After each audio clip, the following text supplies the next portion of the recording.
बात बात में किसी को भी अंधभक्त बता देने वाले चमचों से हम कहेंगे कि पहले खुद ही अपने नेता को सुनो और उसके बाद बताओ कि इसमें गलती किसकी है।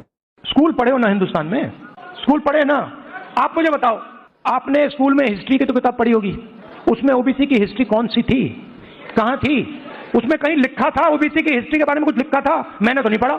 आज जब मैं बात को समझ रहा हूं तो मैं अपने आप से सवाल पूछता हूं, भैया जब मैं छोटा था तो इस देश के जो 55-60% लोग हैं उनकी हिस्ट्री की किताब में है ही क्यों नहीं?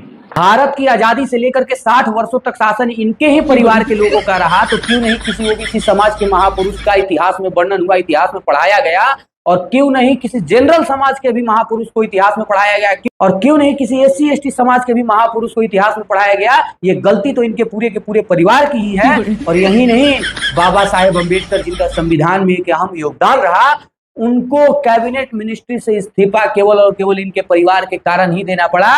और उनके खिलाफ इनके परिवार ने कैंडिडेट उतार करके बाबा साहेब अम्बेडकर को चुनाव में हरवाया भी था।